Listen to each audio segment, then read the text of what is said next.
Tulluru DSP Muralikrishna arrest చేసిన వారిని బూట్కాలతో తంతూ బూతులు తిడుతున్నారని, కులం పేరుతో మాజీ ముఖ్యమంత్రిని సైతం దూషించాడని, మరో పోలీస్ అధికారి అరబ్ దేశాల శిక్షలు అమలు చేయాలని చెబుతున్నారని, చట్ట వ్యతిరేకంగా ప్రవర్తించిన అధికారులకు ఉరివేసే చట్టాలు కూడా చాలా దేశాల్లో ఉన్నాయని అవి తెలుసుకోవాలని కృష్ణా జిల్లా వైఎస్ఆర్సీపీ అధ్యక్షులు మాజీ మంత్రి పేర్ని నాని తెలిపారు.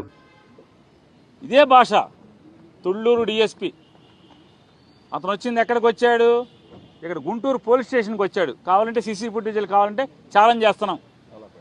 లాలాపేట పోలీస్ స్టేషన్కి వచ్చాడు.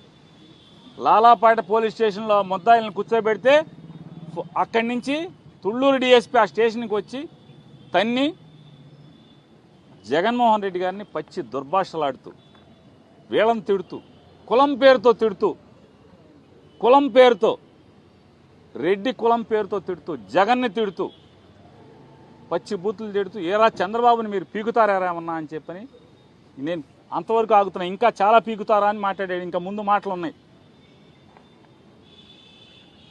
అంటే పోలీసులు ఏ రకంగా దిగజారి ప్రవర్తిస్తున్నారో మనం ఒకసారి గమనించమని ప్రజలందరినీ కూడా కోరుకుంటున్నాను, ఈ ప్రపంచాన్ని కోరుకుంటున్నాను. నిన్న చూసాం, ఆయన గోత్రికుడు అనుకుంటా, ఒక పోలీస్ ఆఫీసర్ గారు ఆయన చెప్తున్నాడు. ఏం చెప్తున్నాడు? ఈనాడు రాంబాబు అని కూడా చెప్పారు, అరబ్ దేశాల్లో అయితే అవి చేసేవాళ్ళు ఈ చేసేవాళ్ళు అని.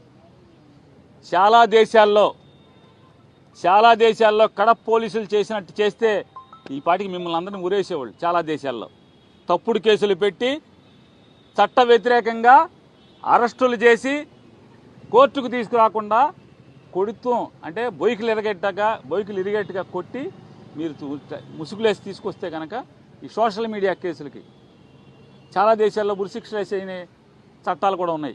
మరి ఇట్లాంటి వాళ్ళు ఉరి కూడా వేసేవాళ్ళు కదా, అది కూడా నేర్చుకోవాలి కదా. అరబ్ దేశమే కాదు, ఈ దేశాలు కూడా వెళ్ళి రావాలి. డిఐజీ గారు ఆయన చెప్తాడు పురాణాలు.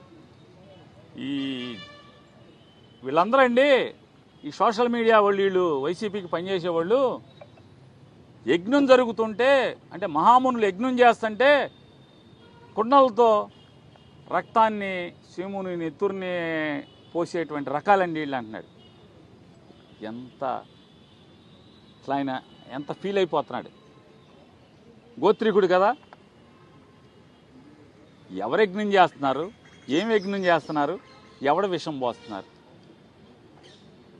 చంద్రబాబు నాయుడు పచ్చి దగాగా మోసం చేస్తుంటే నిన్న బడ్జెట్ పెడితే బడ్జెట్లో రాగి కానీ దేనికి ఇవ్వలేదు. అది చెప్పిన హామీలకి సూపర్ 6 అని ఒకటి చెప్పి ఓట్లు అడిగాడు. షణ్ముఖ వ్యూహాన్ని ఇంకోటి ఓట్లు అడిగాడు. ఊ అంటమే కానీ, షణ్ముఖ వ్యూహం అంటమే కానీ, ఈ 6 హామీలకి మరి ఇక్కడ అసెంబ్లీలో కూడా ఊ అనాలిగా. డబ్బులు పెట్టలేదండి చంద్రబాబు నాయుడు మన షణ్ముఖ వ్యూహానికి అని చెప్పని.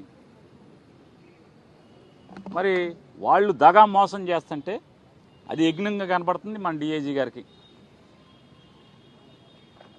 సంపద సృష్టిస్తానని చెప్పని జనాల్ని మోసం చేసి ఓటు వేసుకుని వచ్చి ఇప్పటికీ 50,000 కోట్లు అప్పు చేశాడు. ఇంకా 4 నెలలు పూర్తవలా. ఈ 4 నెలలు పూర్తవకుండా 50,000 కోట్లు అప్పులు చేశాడు. విశాఖపట్నం ఇంకా చాలా చోట్ల స్థలాలకు అమ్మకాలు పెట్టాడు. విశాఖ ఉక్కుని అమ్మకానికి పెట్టారు. ఇంత చీటింగ్ చేసి 420 వ్యవహారాలు చేసేటువంటి ప్రభుత్వం వాళ్ళదైతే వాళ్ళు యజ్ఞం చేయటం ఏంటి? డిఐజీ గారికి యజ్ఞం చేసినట్టు కనపడతాం ఏంటి? మరిన్ని అప్డేట్స్ కోసం మా ఛానల్ని సబ్స్క్రైబ్ చేయండి.